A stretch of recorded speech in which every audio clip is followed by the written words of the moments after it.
Hi, this is Eric Martin with Board Game Geek. I'm here with Jason Hill and Jack Scott Hill from Flying Frog Productions, looking at 2 mission packs for Shadows of Brimstone. Yeah. Which is going to require more shelves. Yes, yes. Possibly any other game. We're actually paid off by IKEA. Yes. They fund us to keep making more games. All right. Expansions. Good. So we have Feral Vampires and Hellfire Succubi. I don't know which one you want to start with.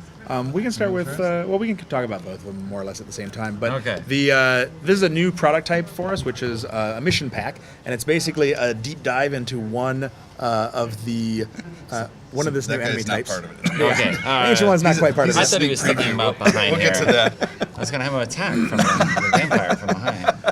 So each of these mission packs is kind of a deep dive into this enemy group. So the Feral Vampires really focuses on these new Feral Vampire enemies. It gives you new gear and encounters and artifacts that are all themed for that enemy type. With the vampires, you can your heroes can get bitten and start slowly turning into a vampire hero, making you faster, stronger, tougher, but more susceptible to going crazy and getting madness. Clearly, there had to be a drawback. Yeah, of course. Also, you're not allowed to go in the church in town anymore, and you can't use holy items, things like that, because it burns. But another fun add-on with the Feral Vampires is you can actually buy holy water and wooden stakes in town now, which can help you fight vampires as well as other various beasts and gothic horror type enemies. Okay. Well, and besides that, actually, talk about some of these other new gear and artifacts that can help you fight vampires. Sure, you'll run into things like transfusion kits or a garland of garlic, a vampire hunter's shotgun, special crosses, liquid sunlight, a hunter's spike, a vampire fang. There's just a lot of new stuff that's very heavily themed for fighting vampires, and so it makes it really feel new and fresh for fighting these enemies. Another thing that all the mission packs, especially these two, are going to have are these new adventure cards, which is an enemy theme. And so basically, this basically lets you overlay a vampire adventure, for instance, with the Feral Vampires, onto any mission that's already out there. Okay. So you can basically say, we're not just playing the blow the mine mission where you're trying to blow up the mine with dynamite.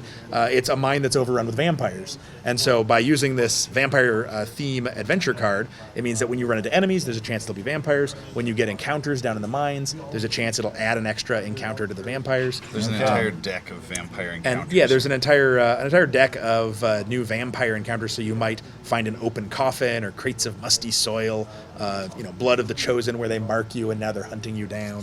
Things that are specifically vampire centric. And so each of the mission packs has one of these adventure cards that lets you theme any existing mission as one of the and then a unique deck of and a unique deck of encounters that lets you theme a mission for that particular mission pack enemy. There's also a series of missions that come with the mission pack that you can play either individually or you can play as a string, kind of as a little narrative grouping of missions.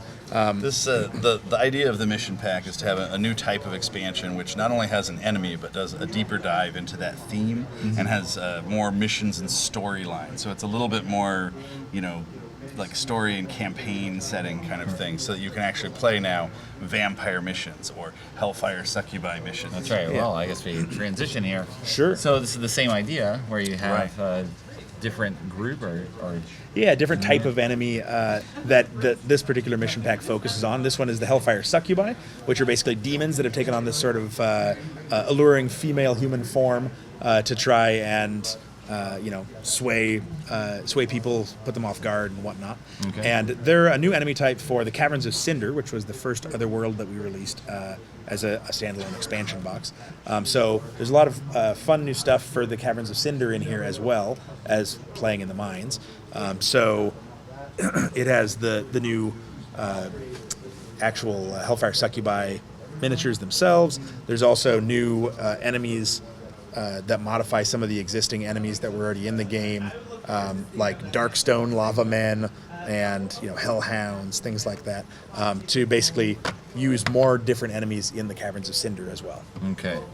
And each of these mission packs comes with a counter sheet that has a new objective room map tile that's themed for those enemies. Right. And it's got, like, for the Hellfire Succubi, you have the Cinder ritual room, and then on the back side it has the throne room for the Caverns of Cinder. So you can see it's a big throne, maybe related to Belial, maybe not. Who knows? It's Belial's comfy chair.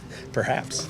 And so one other thing that's kind of cool with each of these mission packs is that it also has this little deck of traits. So the Vampire mission pack has vampire traits. Hellfire mission Succubi have Hellfire traits.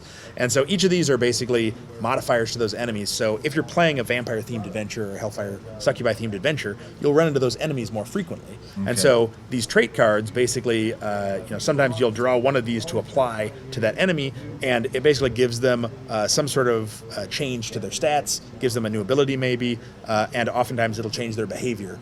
So, the blood frenzied for the vampires suddenly means that whenever they're choosing targets, they target the hero that's actually got the most wounds on them. So if somebody is already hurt, they're going to kind of pounce on them because they're frenzied for blood, right? So it kind of changes their behaviors and makes it so that every time you fight that enemy, it's not just, it's vampires. It's, these are vampires, but they're blood frenzied, or they're, if they're pit dwellers for the Hellfire Succubi, or born of flesh. Things like that. We're doing a series of these mission packs, and these are the covers of the new mission packs that are upcoming. That's the Order of the Crimson Hand, and Flying Frog fans will recognize those guys from some of our other games.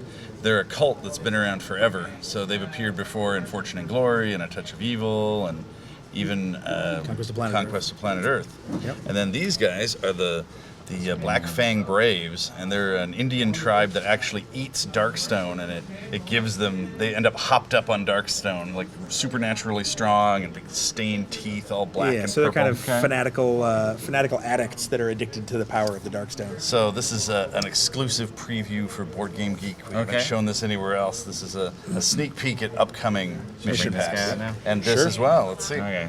So here we have the Ancient One, which is a bit of a preview. He's not on the schedule yet for release, but we have the final model for him here, and you can see his scale is just massive. Yes. And so he's one of the biggest, baddest enemies you can run into.